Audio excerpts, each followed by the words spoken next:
Well, I think it was only because the first purge was only told by a certain point of view, which was from the rich people in the suburbs, and you don't really understand what the purge as a political ideology represents. And in this film, you really get to see what the purge is and why it exists, and it really is kind of a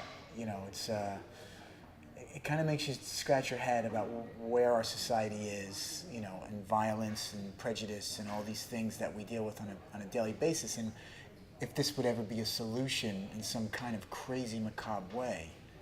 It's kind of interesting. He's got one intent, and that is to revenge. I lose a child to a drunk driver, I'm not a person who would normally purge, but I use that, and that's another thing, to use that device as a way to justify my revenge, and that's all I can think about is going and getting this guy who killed my baby.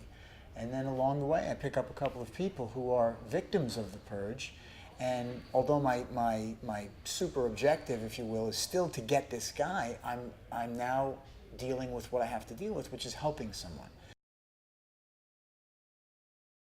There are the three stories: my story, the two girls, and then the couple. And we each have a story, and you kind of mix this together, and eventually those stories become irrelevant because now we have one story, which is to survive this night.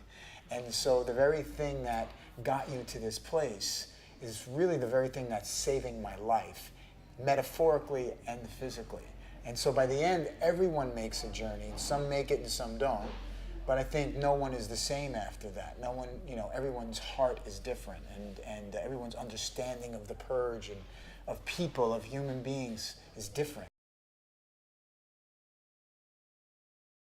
He's probably the nicest guy I've ever worked with, and the most compassionate, and really understands the world he's created.